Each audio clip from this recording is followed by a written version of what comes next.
Hey, what's up, guys? No, I'm not going to start with the yes today. I feel that's how I feel. I feel terrible. I feel terrible. Like, I feel physically, emotionally, mentally. I feel terrible. I feel tired. I feel drained.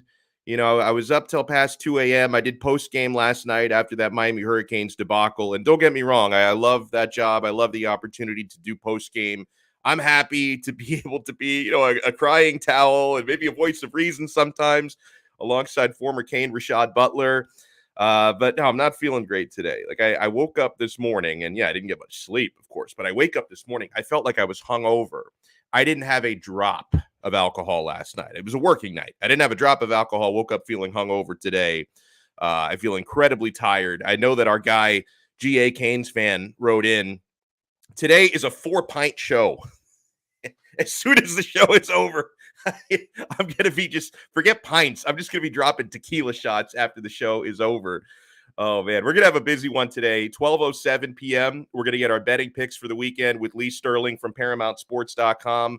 12:20, expected to be joined by Big John Stud.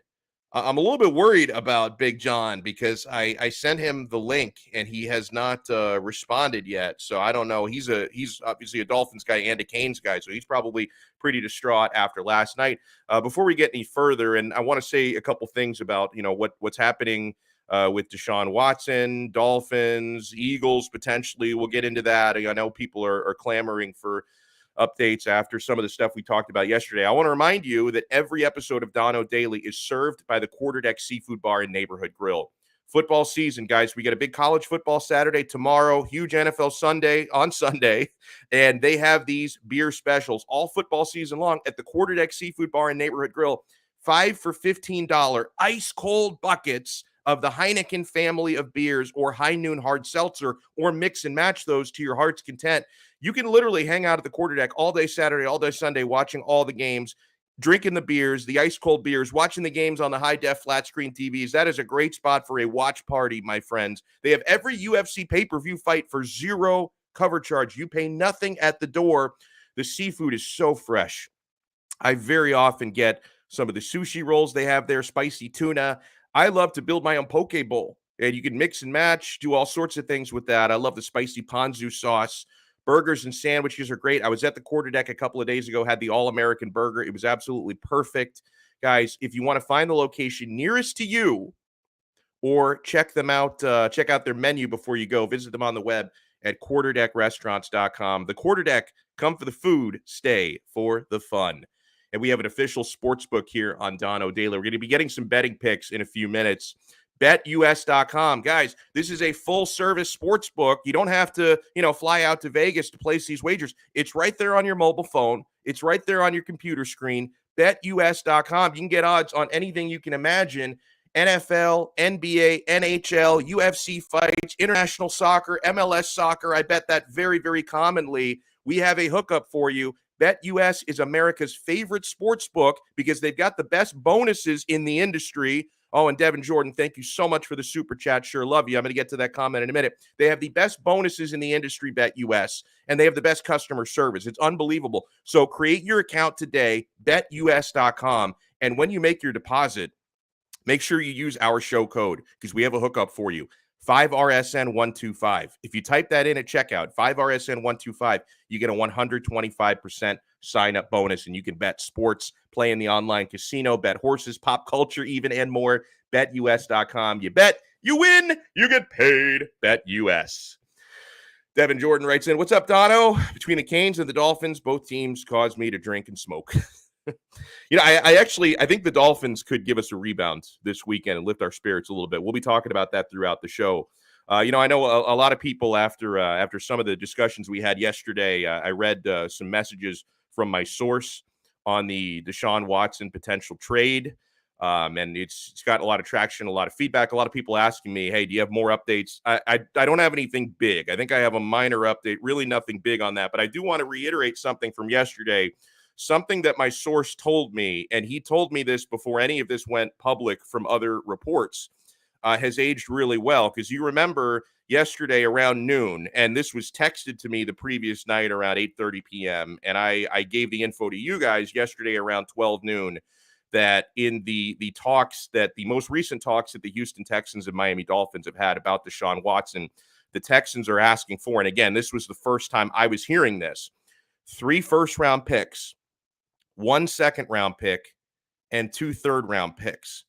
And then a few hours later, Josina Anderson, who's one of the best in the business, did a video for CBS All Access yesterday where she said the Houston Texans are asking for 3 first-round picks and 3 other assets. So that's very consistent, and her source is not the same as my source. So I think that goes to show you that we were on to something there yesterday. And I think that there were some people who misconstrued my source's report a little bit. He did tell me to watch out for Monday, okay?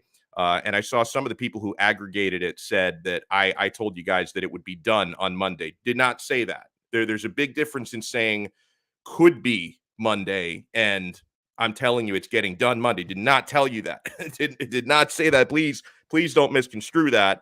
That's not fair to me, and it's certainly not fair to my source either. And I was told, and this is the very minor update, when you talk about this potentially something going down potentially on Monday, and Jay Glazer is another one of the best in the business, did say to kind of watch out for this situation. He didn't say specifically Monday or anything like that, but apparently, the reason why, it's not going to wrap up within the next few days, a big part of that is, the Dolphins, and I would imagine anyone else who's in discussions, although I don't really know how many other teams are in discussions, as Jay Glazer said, going through the airport, 2 different Eagles fans came over asking if the Eagles were trying to get in Deshaun Watson trade. He says, nope, not in the mix at this time. I couldn't tell if they were pissed or happy because of the colorful words. So if he's telling you the Eagles aren't in the mix, and Jay Glazer has specifically mentioned the Dolphins, that really tells you look out to the Dolphins to be the favorites in that regard right now. And I was told, that the reason why nothing big has happened yet is, the Dolphins are trying to figure out as much as they can, what a suspension could look like for Watson, what the commissioner's exempt list thing could look like. So, that's definitely something to look out for. That if there's any holdup in the negotiations, it's going to have to do a lot with that. Let's bring on our first guest of the day. Boy, I have a lot to talk about with this man. In addition to getting his picks for the weekend, and he does such a sensational job. ParamountSports.com is his website. He is the man, the myth, the legend, Lee Sterling. Lee, like me, you are a suffering Miami Hurricanes fan and alum. They lose to Virginia last night on, a failed game-winning field goal that goes off the upright. Although, if anyone's trying to blame the kicker on that, you're smoking crack, because, it shouldn't have even come down to a game-winning field goal try against a bad UVA team. And so, Lee, all these conversations start to churn up. What's going on? Are we going to get this emergency board of trustees meeting? When is Manny going to get fired? I don't have it even concrete on that. Everyone's clamoring for it. You're a long-suffering Miami guy like me. What has to happen here? How does this end? Does Manny Diaz, you think, get through the weekend? I think he makes it through the weekend. I think he's going to make it through the year. I don't know if he gets fired at the end of the year, but usually things all of a sudden don't clear up. Just the way it is. I mean, I talk to some coaches sometimes when they accept jobs when coaches are in trouble, and they say, well, if I turn it around, I can turn this into something big. Yeah, and if you go out west and go into the desert in Nevada looking for gold, your chances are about that great also. So, they made some mistakes last night. Howard Schnellenberger, who they honored last night, would never have lost that game. Neither would Jimmy Johnson, Dennis Erickson, or Butch Davis. They never lost a game like that. So here's what I have a problem with. Number one, obviously you have to go for a touchdown. This isn't the 1970s. You're not playing for a 17-16 win. So Virginia, I think they had 2 or 3 players go out in the final 2 possessions. Yeah. And I think all of them were cramping up. So they were done. They were gassed. It was that tough on them. And it wasn't like they played a lot of plays in the second half. run a sweep, run a crossbuck action, run a quarterback bootleg.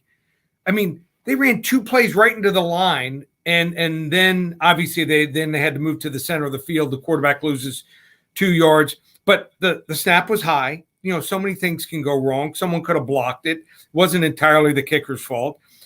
And then in the press conference, someone told me this. I didn't hear the press conference. I think he made a statement like he was trying to score on first and second down. He did say that they were trying on first and second down. They were trying to score, and then on third down, he decided we're going to play it for the field goal on fourth down. Okay. He did say that. If those were his best plays on first and second down or decent plays, he should have been fired right there. But he's not gonna quit. They have, I think, a pretty good semblance of assistant coaches here. There's just not the leadership. And you see these young freshmen. They got some talented young guys there. They do. But the offensive line stinks. They only have 1 kid signed next year. 1 for the offensive line. How does that happen? So, you know, I think recruiting needs to improve some. They're hitting on some guys, but they're missing on a lot.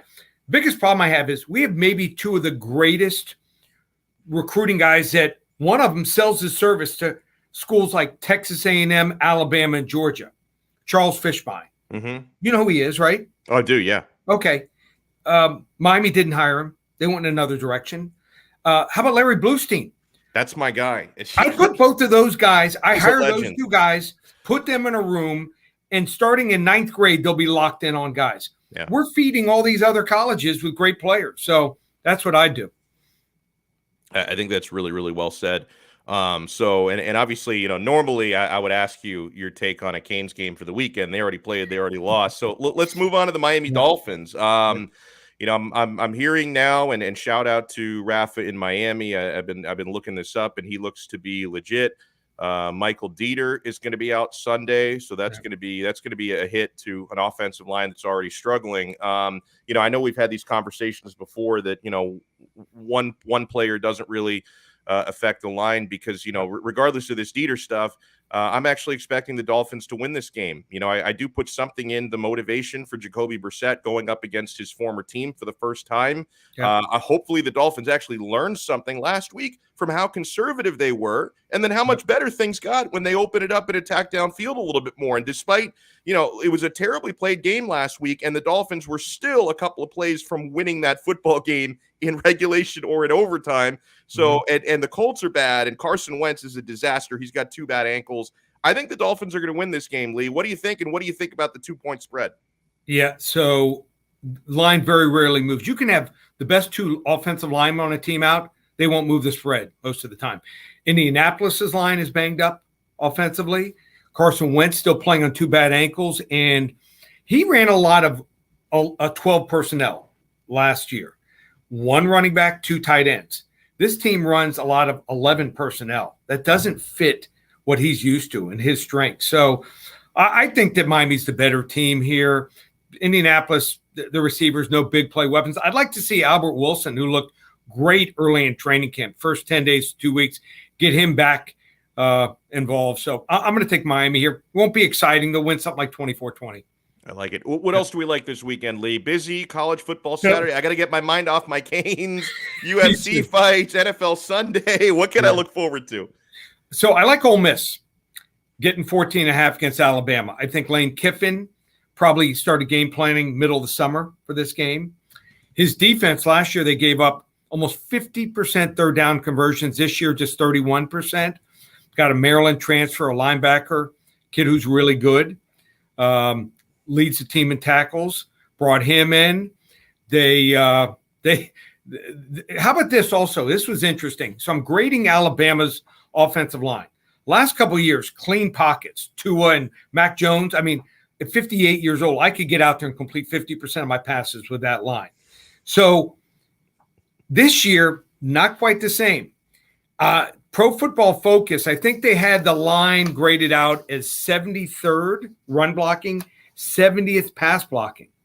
So I have them very similar in the 60% range. So not as clean a pocket here. Ole Miss, they'll bring the heat. And then they also that Alabama defense is going to get tired. Alabama's defense, they look gassed second half against Florida. Ole Miss, fourth most plays in the country. If they get off 90, 95 plays, look out. I'm going to take the 14.5 in Ole Miss. NFL game I'm looking at is I like Cleveland. I think Cleveland is special.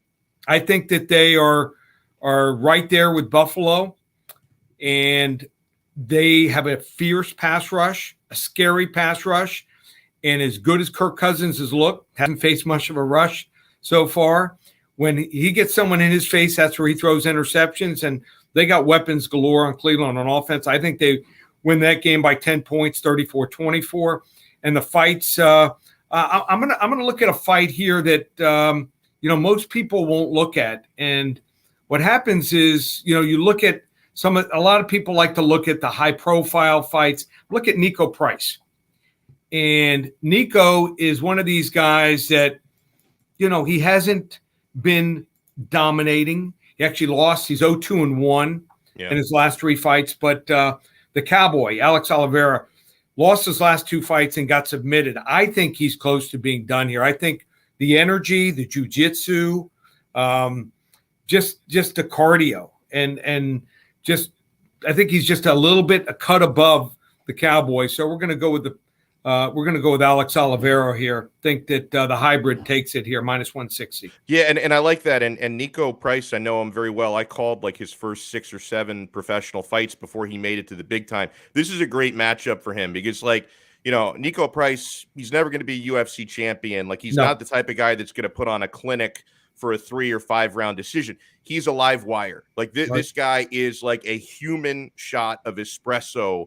And he's a front runner, and he matches up well in brawls, and I think Oliveira can give him that type of a wild matchup. And those will wear down fights. Yeah, and those will wear down. And those are the perfect fights for Price. Like, he needs opponents like this. He's not going to be beating the guys who are amazing game planners, a cut above. These are the types of fights he can win. Yeah, I agree. So that's what we're looking at for this weekend. So if anyone wants to get involved, we had 11 with that Baker's Dozen last weekend. And I found an extra game, 14 games total. Went 11-3 there. We came a half a point away, lost by a half a point, Michigan State in overtime. We would have gone 8-0 on Saturday. We hit our big 50-unit fight in the UFC, had another winning fight card, 3 in a row, and like our card, probably only going to be 3 fights going on Saturday night, but they want to hop on board. We don't call it October here at Paramount Sports. We call it Locktober. Oh, yes, Locktober. Yeah, 5 weeks. 397, or how about this, through the Super Bowl. Now, remember, it goes through the middle of February this year. There's 17 games for each team, 18 total weeks of the NFL, 997. We will also throw in baseball through the World Series. We're on a 4-month run there.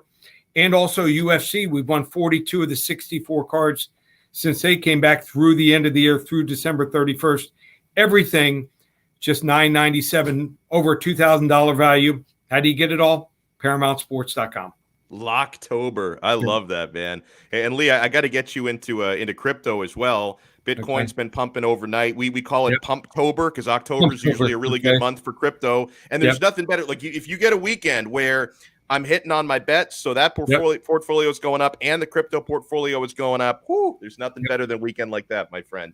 But enjoy the rest of your day. I know you got a lot of radio hits to do today. You're going to nail it, my friend, and let's have a great weekend. Thanks so much, Alex. Have a great weekend. Awesome. Fantastic stuff there. That is so good. Locktober. I love it. I love dad jokes. I love puns. I love all of it. Oh, man. Hey, I want to remind you guys that we are brought to you by the great folks at You Break Wheel Fix. Sorry, I had a little bit of a brain fart there because I'm trying to pull up my copy. You Break Wheel Fix, my friends. Mark and his repair and refinishing techs have over 20 years of experience. They are dedicated to providing high-quality repairs for cracked, bent, or damaged rims and wheels. They get the job done quickly, and they get the job done right with 5-star reviews on Yelp and Google. They'll even give you loaner wheels. Like, if you need to get your car right back on the road, you're getting some work done on your wheels, they can give you loaner wheels so you get your car right back on those South Florida streets, which is great. And they're located conveniently in North Miami. So whether you're a Broward person or a Dade person like myself, they are not far away at You Break Wheel Fix. And here's the most important part. This is why we have such a special connection with You Break Wheel Fix here on the 5 Reasons Sports Network. They love our local sports teams. They're as passionate as you and me. You know what? I can guarantee you that the folks at You Break Wheel Fix are as distraught this morning about the state of Hurricanes football as I am. Sean is. I'm not going to say Manny Chang because he got his U tattoo covered up. He's a turncoat. He's now a Florida Gators fan. He's Judas. He turned his back on the program a long time ago. But they love our local sports teams at You Break Wheel Fix. And hell, even the Gators fans, they'll show you some love. If you want to get your wheels customized in the colors of your team, you want to get those orange and blue Gator wheels. I'm sure Manny is all over that. You want to get your wheels done orange and green, pink and black for Inter Miami, aqua and orange for the Miami Dolphins, red and black for the Heat. They've even done white hot Miami Heat themed wheels before. Unbelievable. You got to check them out. You Break Wheel Fix. Call them at 305-748-0112 or make an appointment on the web, youbreakwheelfix.com, and tell them Donno sent you. There it is. Manny running the account there. Gators tat coming. Oh, he's getting the tattoo. Just get your wheel. And you know what? Go ahead and get the Gators tattoo. Because 5 years from now, when he decides he's a UCF fan or something, he'll get that one covered up like he did with his Canes tattoo. Says can't fix to his ribs and the offensive line. Can they fix to his? They could work on it. I don't know if they have a team of doctors, but I would love it if You Break Wheel Fix could fix that, man. And the Hurricanes athletics department. That's what got me so bummed out today. I want to give you a little excerpt of a story that Greg Cody wrote in the Miami Herald after that game, published this morning. I like Greg. I'm not ripping him. And the entire piece was spot on in most places. I just took issue with this one paragraph, right? He says, look, I'm not saying the season is lost. Not saying the future is lost. Not saying we chase Diaz with torches and pitchforks because his kicker missed an easy field goal attempt. But I got to stop right there. Like, don't even make it sound like Manny Diaz deserves to be praised just because his kicker, his true freshman kicker, missed a high-pressure 33-yard attempt. And listen, great kicker. He is a true freshman, unbelievable lineage, the kicking Borregalises or the kicking Borregali, as I like to call it. And, Andy is usually money from that spot. He usually is. Oh, and see, what a good kid. Nobody blame this young man. Nobody blame Andy Borregalis. If anyone out there is on Twitter in Borregalis's mentions, shaming him, cursing at him, trying to put that loss on him, do the entire world a favor and delete your fucking Twitter account because you do not deserve to be on that platform. If you're going to go after an 18-year-old and blame him for losing that game, and I know in saying what I'm saying, I'm speaking for the majority of Canes fans because most of us are smart enough not to go after the kicker for that game. Okay. But if there's anyone out there, if you're tweeting this young man, just take a long walk off a short pier, right? Because you can't put that on him. And like, you can't see it. And here's the thing. And I know that my guy, David, who's been in the chat today, and he and I have a lot of Twitter exchanges. He's a good dude. Like, he was saying to me yesterday, we were chatting during and after that Canes game that, how much different would you feel even if Miami had won that game on the last second field goal? Obviously, I feel better about wins and losses, and then your standing in the Coastal is good at 1-0. So, yeah, of course, I would feel better if Miami had made that kick and won that game. But that would really just be lipstick on a pig because that team did not deserve to win that game. When you commit dumb penalties, and by the way, Miami even got bailed out. That rarely ever happens, where there was a targeting that should have been called that the officials missed. We're usually talking about the opposite with Miami. We're usually talking about the times our guys are unfairly kicked out of games for targeting. We did have Tyreek Stevenson initially was flagged for targeting early in the game, and they rightfully overruled it. So that was just the officials doing their jobs. But then later in the game, they actually missed what should have been a targeting call on Miami. So we got bailed out there. So you still have miscues, dumb plays. The defense overall played good enough to win that game, but you still have problems missing tackles, which just doesn't go away for this team. I'm not sure where they are nationwide right now because they, you had a bit of a stat correction when you went up against Central Connecticut, because I don't think they missed one tackle in that game. But prior to the Central Connecticut game, Miami was literally the worst tackling team in the entire FBS. 130 out of 130, worst tackling team in major college football. They may have elevated that a little bit based on the Central Connecticut game. It wasn't looking good again last night. Your offensive line was brutal. You lose the game by 2 points. That includes a safety that you gave up, a safety where you couldn't give your running back enough push to even get back to the line of scrimmage, gets tackled in the end zone. You gave up a safety, and you end up losing the game by 2 points. I'm not going to blame Tyler Van Dyke for the loss. Certainly not. I mean, he looked uncomfortable in the first half. His redshirt freshman starting against an FBS team for the first time. I was really impressed with the way that Van Dyke grew into the game, because by the second half, Van Dyke looked a lot more comfortable.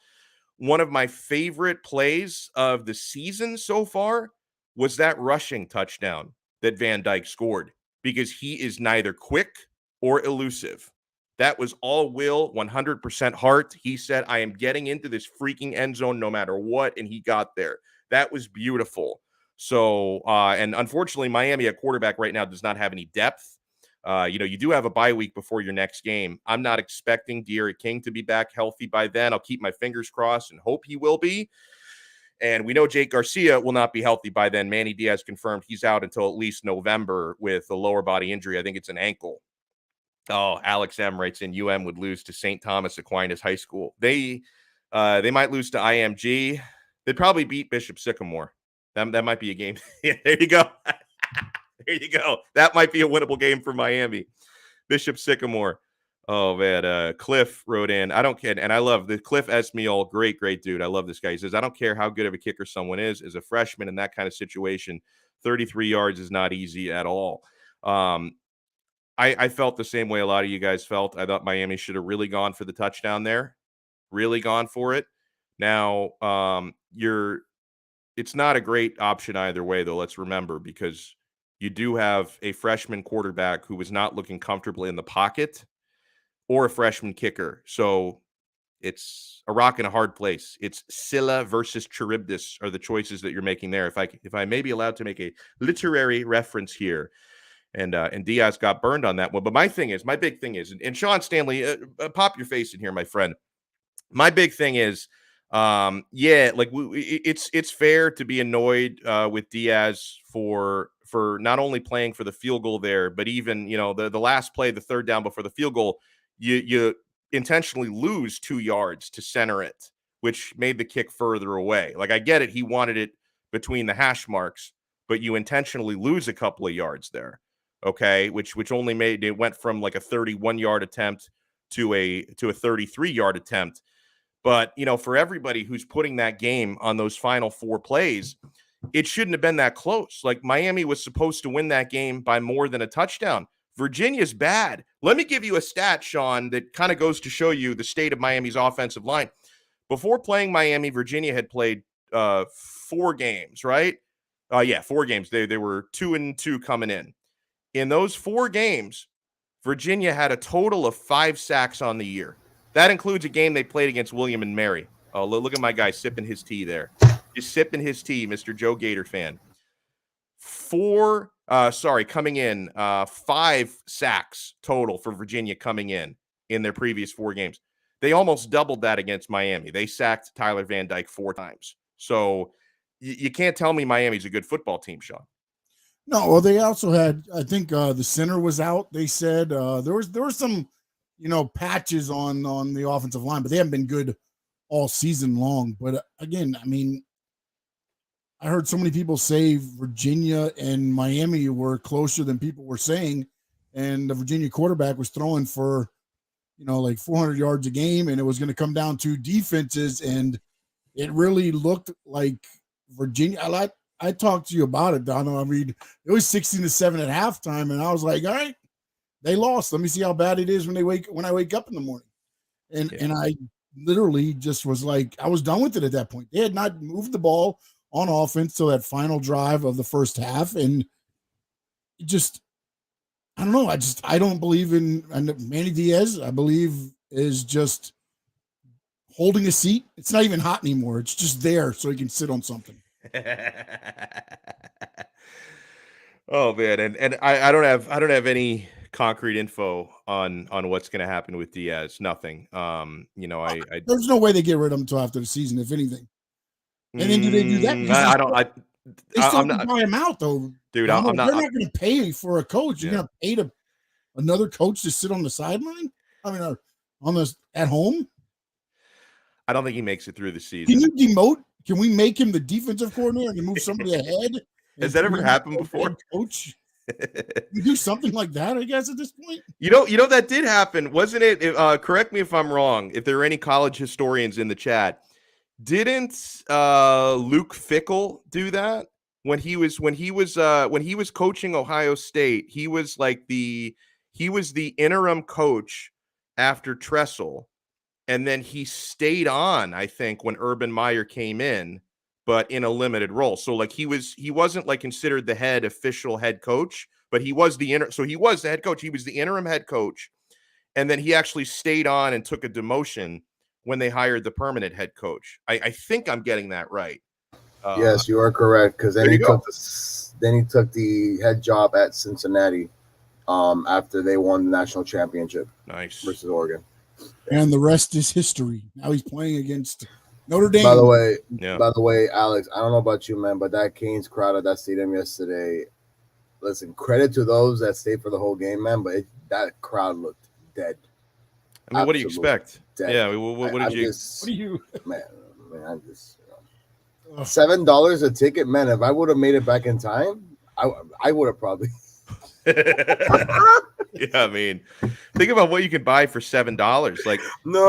You can't even get fast food for $7 anymore. I bought a McDonald's meal. It was $8.97. I couldn't even get that. And then Florida State fans were trying to say, "Oh, that's hilarious," and then somebody posted a picture of their game this Saturday, and their tickets are $9. Oh my God! Too bad. Alex M says, "I've seen more people at Lockhart Stadium. Home is where the heart is, Alex. And the Canes have no heart, guys.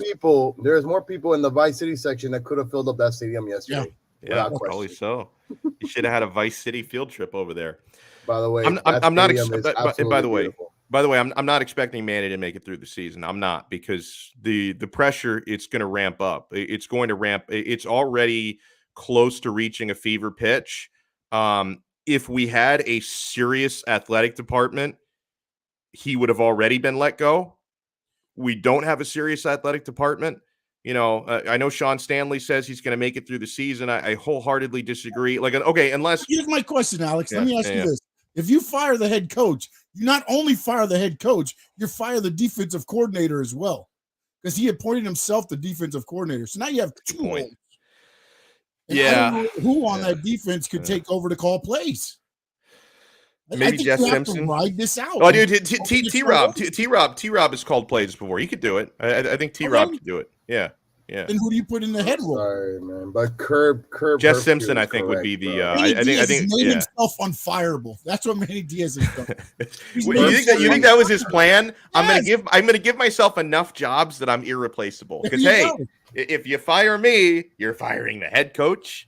You're firing the defensive coordinator. You're firing the official motivational speaker. You're firing the guy who mixes the Gatorade. You can't fire all these people at once. You're firing the equipment manager. Ain't nobody else getting the turnover change. Oh man!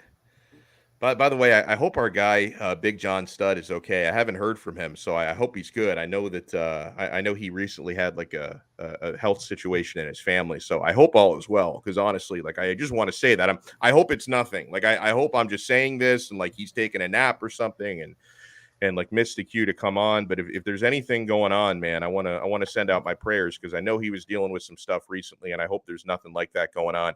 Canes got mushed by the mush. Ray Lewis or Ed Reed might be able to bring some recruits, but it needs a total rebuild.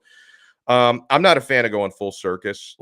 I'm not a fan of, if that's what you're implying. Maybe this is not what he's implying. Maybe. What's that? Does it get any worse? It might as well go circus at this point. Yeah, I don't know, man.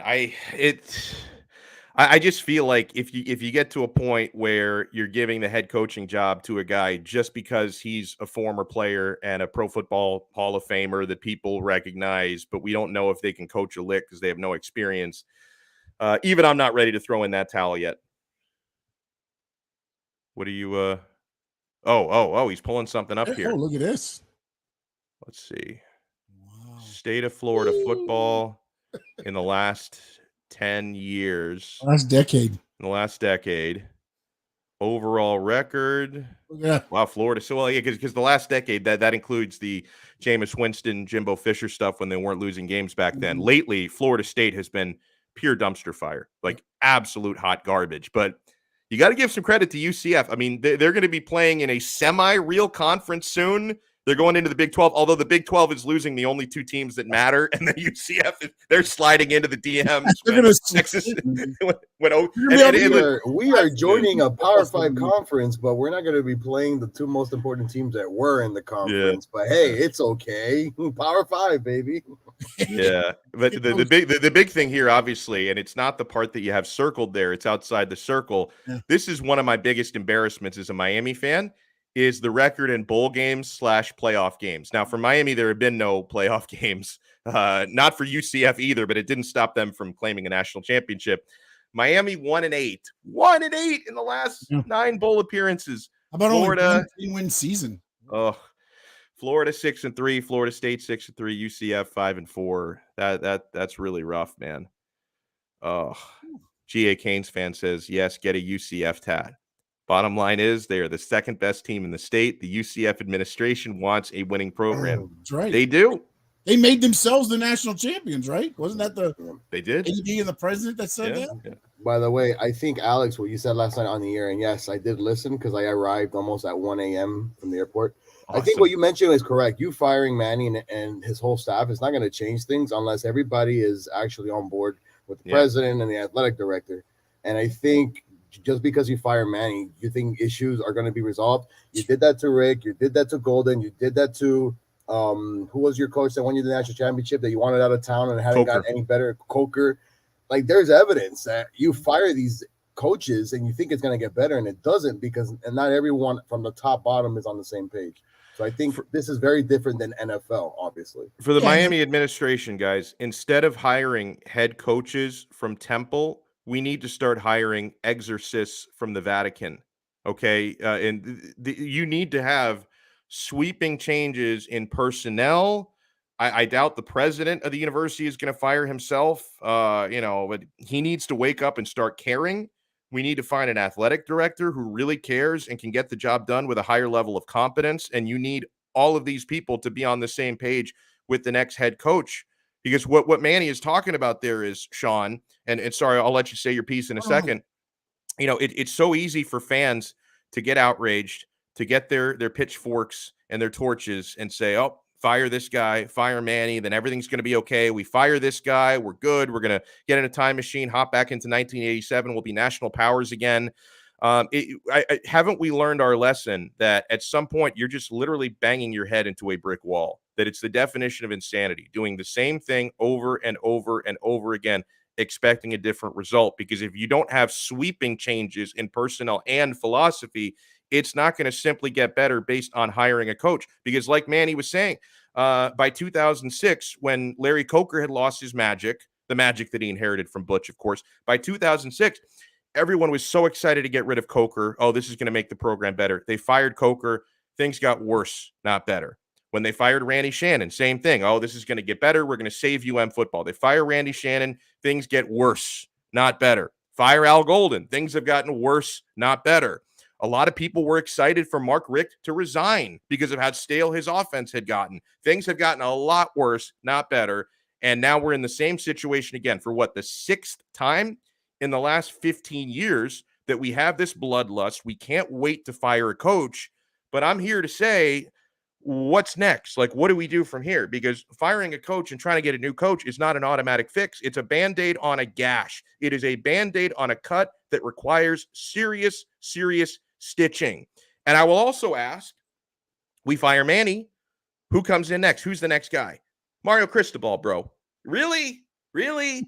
Mario Cristobal He is not leaving Oregon. He's not leaving having Oregon. too much. Exactly. He has too much fun right now in Oregon. He not only is he making the bag there because he gets that Nike money, he's kicking ass in recruiting over there. Okay. The team is winning. The team is becoming a national powerhouse. And the conference is not even that strong anymore either. Yeah. So he has total potential of making sure that his team can compete for the pack year in, year out. And by the way, his buyout would cost at least $9 million. And that's assuming he would want to come here, and then you pay the buy. So it's tough, man. Like, and what's frustrating about this is, I think a couple of years ago, before they gave the job to Manny, where the athletic department had to pay a buyout from Temple to bring their own defensive coordinator back.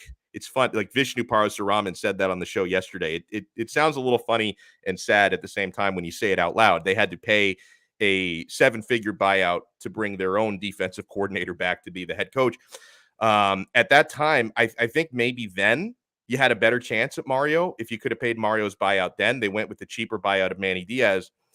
I also think a couple years back, you could have had Lane Kiffin, but they were afraid of Kiffin's baggage. Wasn't Kiffin campaigning for the Miami job? Like, he wanted the Miami job. I don't think he wants it now. Yeah, I mean, he's the head coach of a solid SEC program now. I don't think he wants the Miami job now, but coming off FAU, he did want the Miami job. We didn't want the guy. You make your bed, you sleep in it.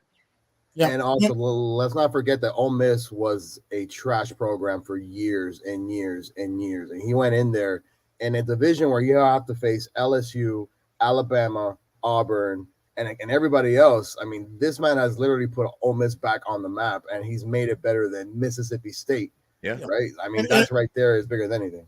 And the thing is, you pay for what you get, right? Lane Kiffin comes with the name of developing quarterbacks. Top quarterbacks want to play for Lane Kiffin, or whatever you want to say about him.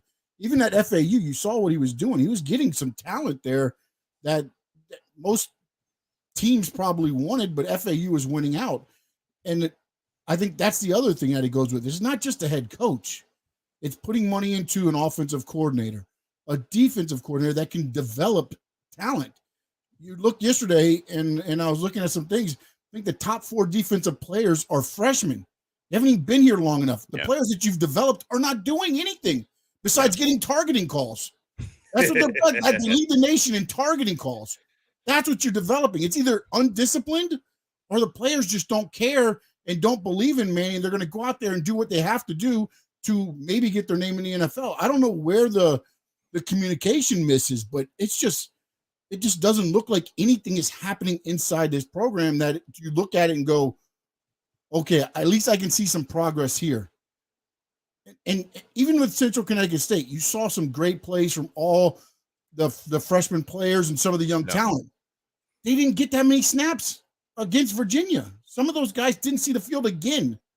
Even though they played very well, they didn't earn a chance to see themselves on the field against Virginia because either Manny doesn't trust in them, because their play sure as hell showed to me that they can do something on the football field. I get it. It's Central Connecticut State and this and that, but at least give them damn 10 plays out there, see what they do. If they look outmatched after one play, then pull them. But give them a damn chance, because what you're doing now isn't working. Yeah, the freshman running backs didn't get a chance to play, but I was kind of expecting that because Jalen Knighton was back off suspension, and I thought both of Miami's backs did fine yesterday. Cameron Harris had a big game. Knighton did some good things. He actually looked better than I expected after being suspended the first 4 games, so he was a little bit rusty. The freshman wide receivers didn't play as much, but I'm bullish on a lot of these guys, like, honestly, and defensively, a guy who did play a lot and looked really good, Leonard Taylor. Leonard Taylor is a monster. He's going to be great as long as he's nurtured and developed the right way. When it comes to raw talent and ability, this is a 5-star commit. He looks sensational. We've seen a lot of good and some bad from James Williams, number 0 at safety, who did some amazing things yesterday. He did have a bad angle on a missed tackle on a big play for Virginia last night. So it wasn't perfect, but he's got a really, really bright future. And even though we didn't see much from the freshman wide receivers yesterday, I think Romello Brinson is going to be a stud. Keyshawn Smith is going to be a stud. Richard is going to be a stud. So I think there's a lot of hope there. And again, like, you want to make sure you have the right staff and the right situation in place to make sure these guys develop properly, because I've seen it happen sometimes at football, Sean, where sometimes you bring in these bigger, better recruits, the 4 and the 5-star guys, 4-star guys, occasionally 5-star guys, not too many 5-star guys come here. But when you get these guys, they tend to not get any better. Second, third, fourth year, they don't look dramatically different than they look their freshman year. Sometimes they get worse. My fault, technical difficulties. The one thing that I worry about, and I know Ethan's standing by, is that these guys, look, we've gotten some good players from the transfer portal. How many of these guys are going to hit the transfer portal because there's going to be other places to play that they're not getting the opportunity to play here, and we lose that good talent? By the way, I don't know, to this Alex M comment, is Dogecoin pumping today? I'm big into crypto, but I'm an adult. I don't invest in meme coins. I did at one time hold some Doge, and I made a little bit of money off of it. But the whole coin was developed as a meme, as a joke. So I don't regularly invest in Dogecoin. I don't regularly invest in Shiba Inu, which is a parody of a meme coin, because that's a parody of Dogecoin. I try to stick to the reputable projects. Now, I'm not saying you can't make money on Dogecoin. People probably will again. That's not where I'm hitching my wagon, bros. All right, let's bring in the boss man himself, and I'm excited. He's going to get me out of my football misery because, as you can see there, he's at the Miami Heat facility. He was covering scrimmage today, and my guy Brady Hawk was out there as well, right, Ethan? How good of a time did you have out there? Yeah, this was take my successor to work day, basically here at the arena. Yeah, I'll make you feel better because I'm right behind the interview room right now because I'm looking for a quiet place. So you can actually see good things that have happened in South Florida sports over recent years. Like, for instance, this is Gary Payton making a shot in the finals in 2006.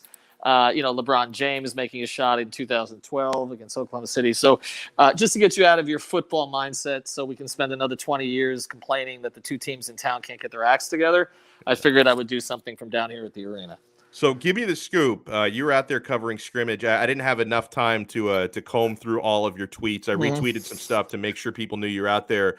Did you see anything that stood out in a positive way? What did you see out there? Well, I mean, the number one thing I think that people want to see is Kyle Lowry, right? Because you want to see how he maybe changes his team. And it's just, it's subtle stuff, right? And it reminds me a lot of, when Tim Hardaway came in the mid-90s. It's just a guy who has played that position his whole life and knows how to play. And it's no disrespect to Goran Dragic, but we know that Goran, was more of a scorer necessarily than a pure point. I mean, Kyle Lowry is a scorer, but he's a pure point. And there are certain, again, subtle things, hit-ahead passes on the break, post-entry passes to get Jimmy and Bam in the right position, his voice. He's a point guard. It's like a guy who has played quarterback his whole life, or has not. And so, So it's just, he makes the game so much easier. And that's the number one thing that jumped out as I die here. I hope Ethan's all right. that was good on you, Manny, to give him a minute. Oh man, yeah. I don't have a conspiracy for this one. I mean, do you think? Oh, I love that text. The Heat are like the Alka-Seltzer to my South Florida sports bets.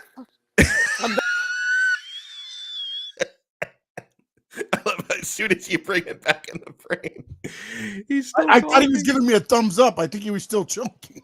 He did give you. He said, "I'm back," and then he coughed again. I thought so. Okay, all right. All right, hold on. Bring it back in. Let's see if we got this now. They're going to kick me out of the building even with my double vaccination.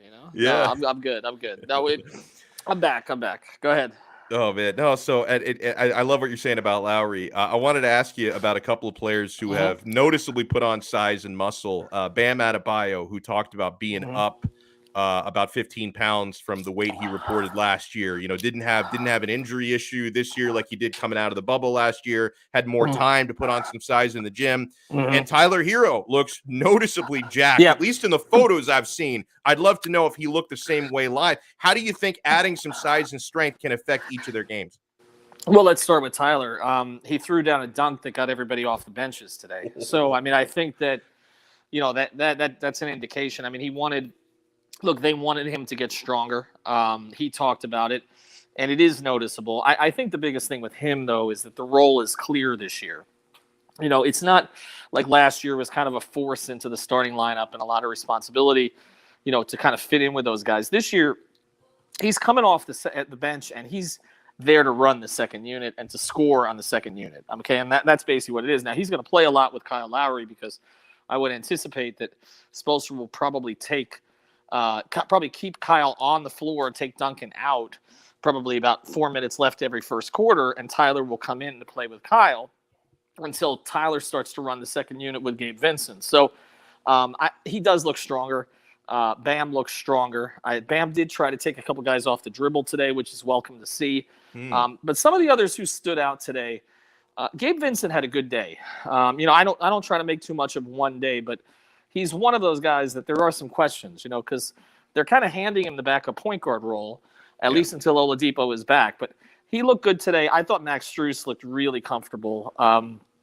Had a dunk that got everybody excited, including Oladipo. But he's shooting threes over Jimmy. Like there's no fear with him, and I think that's a positive. And the other guy who kind of jumped out as someone who could sneak into the back end of the rotation is a two-way player that they picked up, Caleb Martin, who's not the kind of two-way player you typically get. He's got NBA experience, and you can just see he's one of those kind of hole plugger type guys that, like, you put him on the court and you're like, okay, I'm not worried about him. He's going to defend. He's going to make the right play.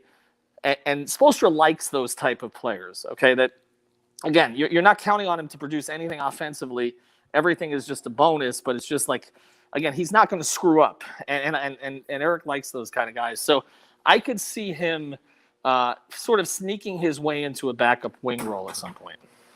We're joined here by Ethan Skolnick, CEO of 5 Reasons Sports Network, of course, one of the hosts of 5 on the Floor and of the Starting 9 on 5R Live. He wears a lot of different hats on the 5 Reasons Sports Network, and it's also nice to see that background. He is in the hallways of a championship arena there at FTX Arena. I got to get used to saying that. FTX Arena Me too. is where Ethan stands right now.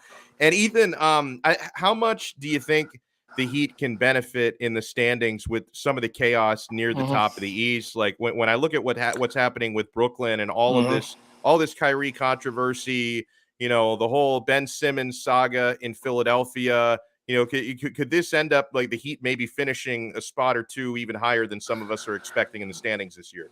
I think it's possible. I think Philly is definitely one to watch.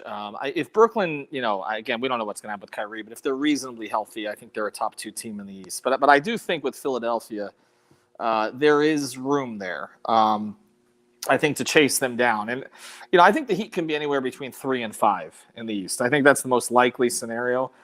I do think that there will be more of a premium put on health and getting guys to the postseason in kind of the right state physically and in every other way than maybe chasing a seed this year. This feels to me like a playoff team. You watch them on the court and you hear PJ Tucker over everybody. Okay. He's a playoff player. Okay. And that's the type of guys that they brought in. It's not for, Tuesday night against Detroit in December. Okay. It's for, going deep into the postseason and having options they can throw at people and having guys who've been through it. Again, you look at the walls back here and you see a guy like James Posey, and those are Heat players that they trusted to make plays in the playoffs. That's what this group is. So I really wouldn't worry too much about seeding. I think that they're in the kind of that close second tier in the Eastern Conference.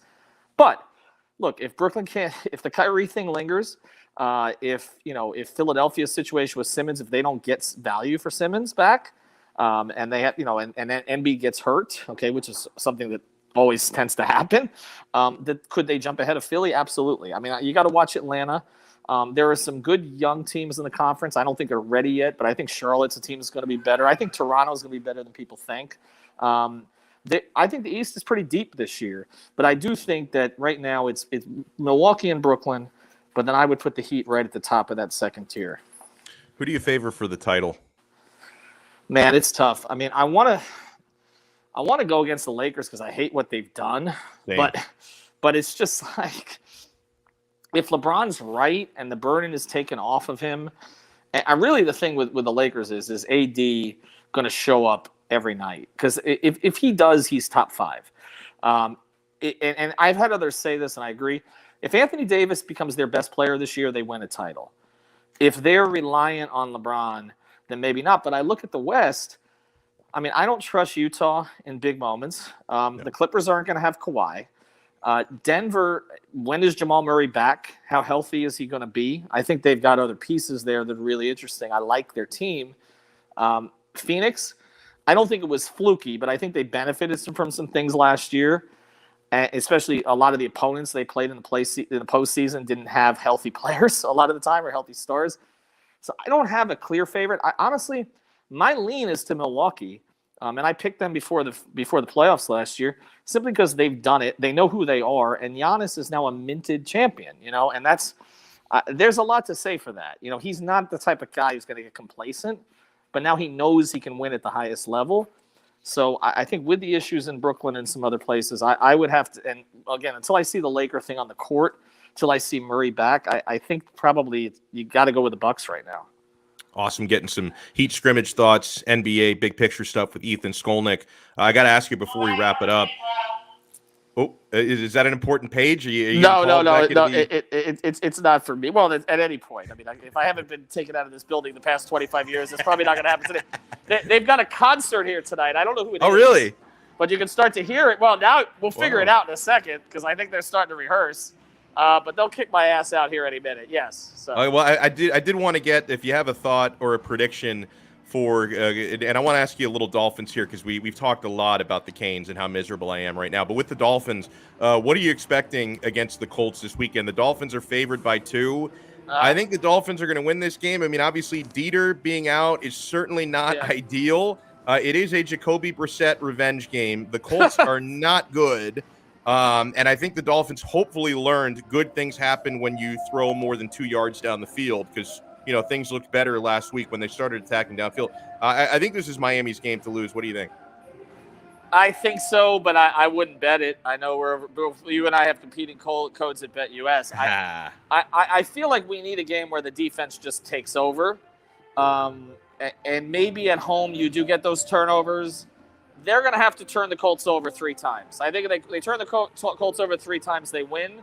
Do I trust this Dolphins offensive staff to make the right adjustments right now? I do not. So I'm going to look pretty hard at that line. I know it's small.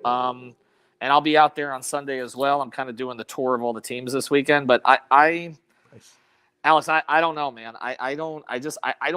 They need to be able to lean on something, right? And they can't really lean on a running game because it's not really how they're built. And at this stage, and they've turned Jalen Waddle into kind of a skinnier Jarvis Landry at this point. I don't, Will Fuller's never healthy. Didn't make a play last week when they needed him to.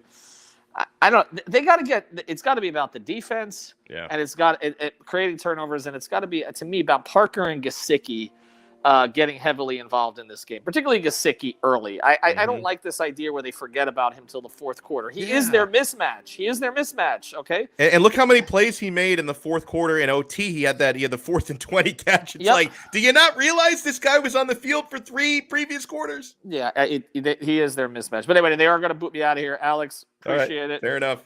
We'll be and I'm gonna grab you to return the favor with me next week on Absolutely. Starting 9. All right, just tell me when, my friend. Good stuff there.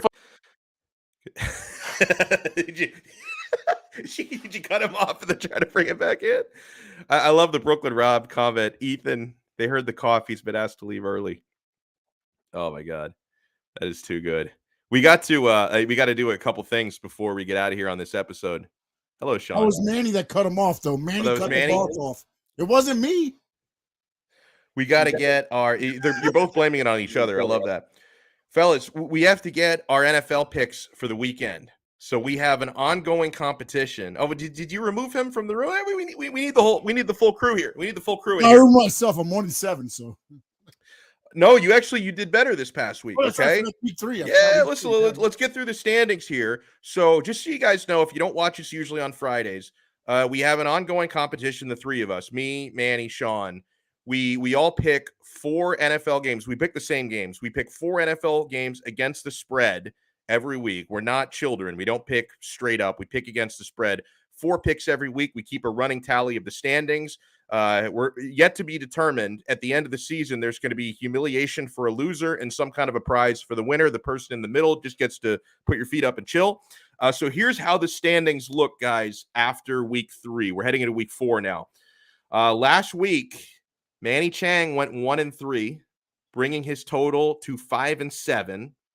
Sean Stanley, he's climbing up from the cellar. He is climbing. He's still in the cellar, but he's climbing out of it. So Sean came into last week 1-7. He had a 3-1 showing last week. So he's improved his total to 4-8.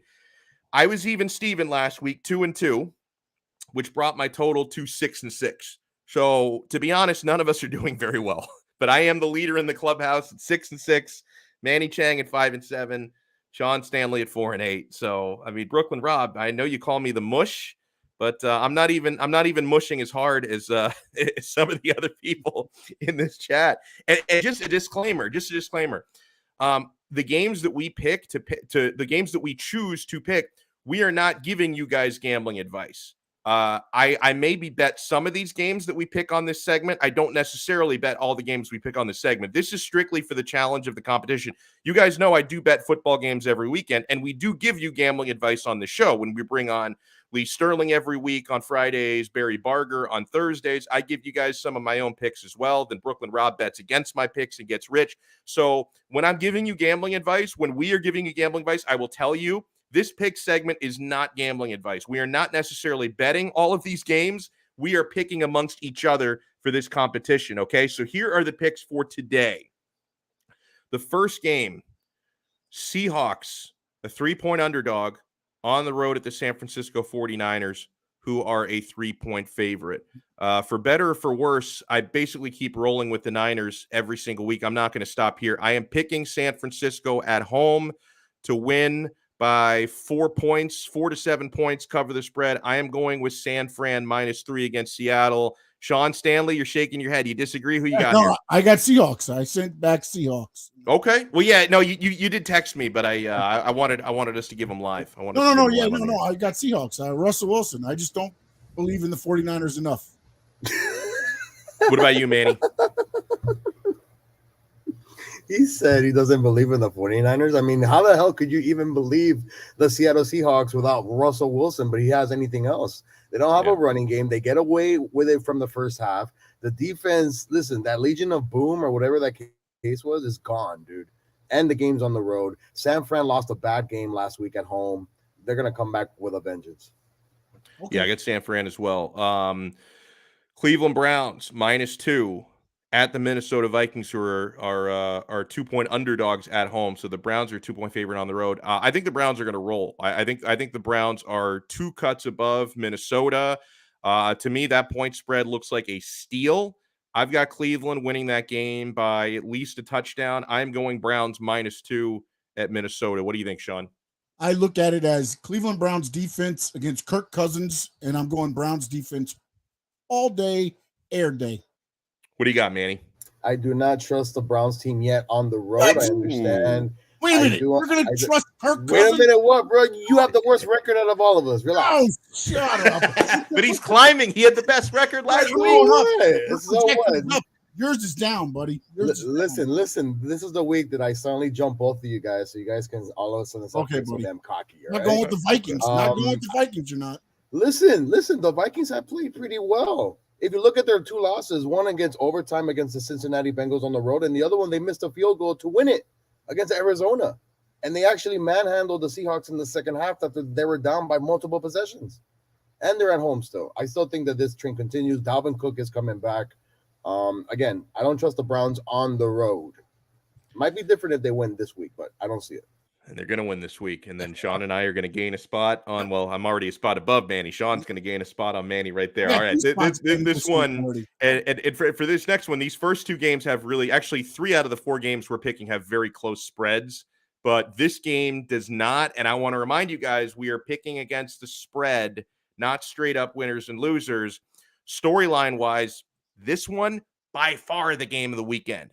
You have the greatest of all freaking time going back to the stadium where he played almost 2 decades and won 6 Super Bowls there. And I give him more credit for those Super Bowls than that Jabba the Hutt wannabe Bill Belichick, that grump.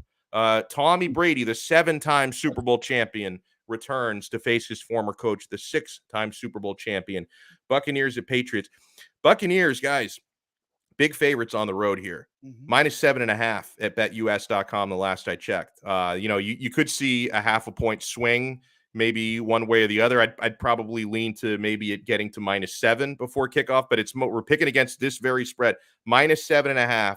Buccaneers at Patriots, who are plus 7.5. I have little doubt the Buccaneers are going to win this game and that they're going to cheer louder for Tom Brady in Foxborough than they do for their own team because he is a god there. But guys, honestly, I'm going to go Patriots to cover the 7.5. I think this is going to be by the skin of their teeth, a 6 or 7 point game. And here's why I say that. The universe has a funny way of storytelling when it comes to Tommy Brady. I know what's going to happen in this game. It is going to come down to a Tom Brady game-winning drive in Foxborough. It's going to come down to it. They're going to give Tom Brady minute and a half, minute 45, down, 3-4 points. now you're just it's like you're vomiting all over with whatever pictures we have in the archives put up there. I think this is going to come down to a game-winning Tom Brady drive. The Buccaneers are going to win. They're not going to cover the spread. Game-winning drive for a field goal, game-winning drive for a touchdown, whatever it is, there's going to be drama. It's the only way this story is going to play out. It's not going to be a blowout. It's going to be Brady leading a heroic last-minute drive down the field to beat his former team. I'm saying the Patriots are going to cover the 7.5 points. Sean, what about you? Winning the Super Bowl was the appetizer. Winning by 21 in New England will be the final sequence. I would have taken this honestly at probably 14. I think they win easily. I don't believe. And again, you go back and you look at it. Mac Jones looked great against Jets and things like that, but whenever he's played any good defenses in the other two games, he hasn't looked too well. In this Tampa Bay defense, I don't know if you've been told yet or not, pretty damn good. I have been told. Okay. I think I'm going to be in bed before halftime. I'll probably cut Sunday Night Football off and head to bed. Wow. Hey, Brooklyn Rob agrees with you. What about Manny? Break the tie here. I do think the Bucs win the game. I think the Bucs win outright, but I think the Patriots cover. Sean says blowout Bucs. What do you think, Manny? Bucs win plus they're going to win over a touchdown. I mean, listen, it could be 10 points. Right? Maybe that final drive you're talking about is that the Bucs are up by 3. Tom Brady just goes on his final drive and scores a touchdown, and that's it. They went by 10, that's basically all that I need. But in all honesty, I've only seen probably 3 positive drives out of the Patriots offense, one against the Dolphins, and maybe one against the Saints, and then one against the Jets. I mean, there's not much positive you can probably say about the Patriots offense. So plus that's the reason why I cannot see how, after losing last week, the way that they did, this Bucs team to have a letdown, right? They're going to go in there. They know what this game means to Tom Brady. They know what it means for them in the standings. They can't fall behind anymore because the Panthers are still undefeated. So they can't fall anywhere back. They already know they lost to one of the top teams in the conference, right? In the Rams, which if it comes to, let's say conference title games, it's going to be in LA if LA still goes on the rise. So I don't see how the Bucs just win by 3.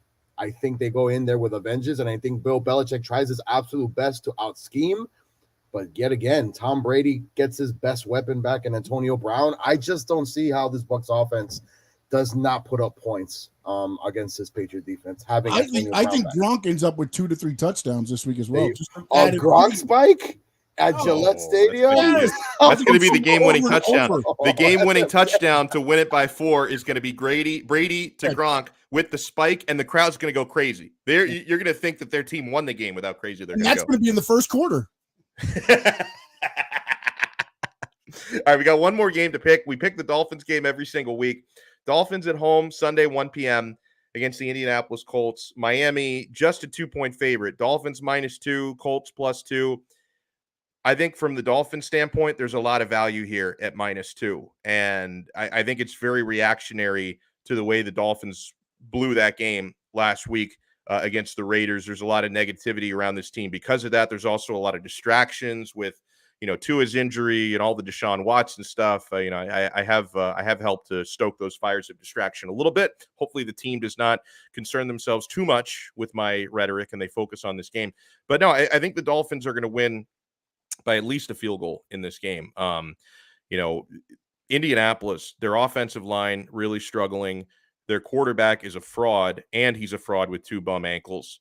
I don't think it's going to be a particularly high-scoring game. I don't think that's the way Miami's going to try and win this game, but I think they're going to try to establish their defense and hopefully establish their running game with Gaskin, and hopefully Ahmed gets more work than he did last week, and Malcolm Brown. But I think the Dolphins are going to do enough to win this game by, I'm going to say 3 or 4 points. So I think the Dolphins are going to cover here. I'm going to take the Dolphins -2. What do you think, Sean? I have the Dolphins winning by a touchdown. I think Jacoby Brissett wants to show something more than they let him go. Now he's a backup. I get it. He's not the greatest, but I think he makes enough plays to beat this Colts team. So I'm going with the Dolphins. Manny? Listen, I'm not going to say anything about the Dolphins, but the Indianapolis Colts to me have been the most disappointing team so far in the National Football League. Yep. Can't conserve first downs, can't put up points in the red zone. Carson Wentz injures both ankles in the same game. I mean, listen, as an Eagle fan, I will damn take it because I take their pick. But holy crap, like, come on. Their defense can't even get off the field on third down. They can't sustain drives on offense. Listen, this Colts team to me just seems like they haven't found anything that works. I understand in the preseason, no quarterback, no running back played. But, man, this Colts team desperately needs something to happen. But I also feel like the Dolphins, after last week's performance, they found something that could work on offense. And to me, their defense, though, to me, is still going to be top-notch against, bum ankles and Carson Wentz. And then, obviously, they have a running back dispute. Who's their primary receivers on offense? You don't have no damn Marvin Harrison, no Reggie Wayne, no Dallas Clark. Forget about it. Give me the Miami Dolphins. Who's the Colts backup? It's Pascal. It's this guy, the wide receiver that finally blew up against the Rams a couple of weeks ago. I think Pittman. But that's about it. And they run a 3-back system. But I'm like, come on, Frank, right? You won my team the Super Bowl a couple of years back, and you can't figure things out here on offense. Nah, bro. No way. I love it. So, hey, listen, that's basically going to do it for today's show. I want to make sure you guys are, they played 3 tough times, boys, more than I can say for the Fins. Rams, okay, I can see it. Titans, okay, I can see it. But still, it's the Colts are supposed to be the top team in the AFC, South they're in, or whatever the case is. And yet in all 3 performances, after playing good for the first half, second half adjustments have been total crap. Yeah, no doubt. Want to make sure you guys, we got a big weekend coming up. Make sure you're supporting our sponsors. You can use a couple of our sponsors at the same time if you want to, which is incredible. You guys can go out to the Quarterdeck Seafood Bar and Neighborhood Grill all day Saturday, all day Sunday. They have the big screen TVs. Watch every college game on Saturday, all the NFL games on Sunday, Monday night, Sunday night. Enjoy the wonderful drink specials, 2-for-1 happy hour. That's all day, every day. All day, every day, 2-for-1 happy hour. I love the 2-for-1 margaritas down at the Quarterdeck. You can get the beer specials on Saturdays and Sundays during football season, 5 for $15 ice-cold buckets of Heineken Light, Amstel Light, High Noon Hard Seltzer, and mix and match those to your heart's content. I don't mind a hard seltzer, especially after you eat like a big meal. You want something a little bit lighter, but you still want to get a nice buzz. The hard seltzer is a really, really good way to go. The food is delicious, guys. The fresh seafood like the oysters and Maine lobster, the sushi, the poke bowl. I love to build my own poke bowl. It's so fresh. It's so incredible. Last time I was at the Quarterdeck, I had the All-American burger, and it's perfect, man. The melted cheese, the special sauce on top, the crispy bacon. I asked for a cooked medium, and it was perfectly cooked. You notice some places, they ask you how you want your burger cooked. You say medium, medium rare, and they just give it to you well done. It's like, why did you even ask me? Like, you wanted to sound fancy asking me how I want my burger cooked. You serve them all well done. The Quarterdeck, they will cook it perfectly to your specifications. It's an incredible place, man. If you want to peep their menu before you go or visit them on the web to find the location nearest to you, quarterdeckrestaurants.com is where you go. Come for the food, stay for the fun. And you can actually, Sean, while you're at the Quarterdeck, you can bet games at BetUS.com. They got Wi-Fi at the Quarterdeck. Connect your smartphone to that. I mean, if you're really hardcore out there watching the games, bring your tablet, your laptop out there. You can have a little command center where you've got BetUS.com open and you're placing live bets, pregame bets on all the football action, my friends. BetUS is a full-service sports book. Maybe some of you watching this, listening to this, maybe you've been out to Vegas before, you've played the sports book when you're out there, and you're wondering, okay, I've been to the Vegas, well, what can I do on an online sports book? Anything. They have odds on any sport you can imagine. I have bet college lacrosse on BetUS.com. I once bet on the color of Donald Trump's tie at the second presidential debate. I got those odds at BetUS.com, and I won. It was red for minus 220. I won that bet. I'll never forget that. It's one of the craziest bets that I've ever placed. You can get odds, sports, pop culture, horses. They even have an online casino in there. I play blackjack from time to time in there. You can do even free games to practice, or you can bet, the money blackjack games where you can bet as little as $1 on a game. So, it's not like you have to go high stakes. You can if you want to. You don't have to. It's a really, really cool place. So if you're wondering what it's all about, I encourage you to check it out, betus.com. And when you go there and when you sign up and deposit in your account, use our code 5RSN125. If you use our code, you get a 125% sign up bonus. So if you deposit $100 with your credit card, they're going to give you $125 of free play money on top of that. Okay. And if you deposit with crypto with our code, actually 2 codes work. 5RSN125 works and it gives us credit. We also have 5RSN200. And if you deposit with crypto, they're going to give you a 200% sign-up bonus with your deposit. It is a beautiful thing. You bet, you win, you get paid. BetUS.com. So, if anybody missed any part of the show, Quarterdeck should name a meal the mush. That's great. What would that meal be? There would have to be mushed potatoes in there, I'm sure. It would have to be mushed potatoes. You know what else it would be, Sean? Here it is. Here's the meal. Here's the mush. It's a pressed Cuban sandwich, a smushed. Oh, you can't do that to mush a Cuban sandwich. You can't do that to a Cuban sandwich. When you press it and you get it like really, really thin and tight together. No. What are you talking about? Where the hell do you get your Cuban sandwiches? Potatoes. I make them at home. I have a sandwich press. It's mashed potatoes, right? Mm-hmm. And those dinosaur chicken nuggets. My son eats those almost every day. Put them in there and you can play around with them in the mashed potatoes. You can be on the kids menu. As long as I get tater tots with those, I'm good. Oh, they're saying burnt toast Cubans would be burnt toast. Yeah, I do burn it sometimes because I put it on the sandwich press and I like it a little like crispy. So sometimes I leave it in too long and it gets a little bit burnt. But I eat it. I don't mind burnt bread. I kind of like it. Oh man! So huge shout out to everybody who tuned in. By the way, make sure if you haven't already, and it doesn't matter if you're watching us live or you're watching us later on, smash that like button. Hit the like button. Subscribe to our YouTube channel. Mush Spaghetti. Man, obviously throughout the weekend, I'll be watching and listening for more potential nuggets on a possible Deshaun Watson trade.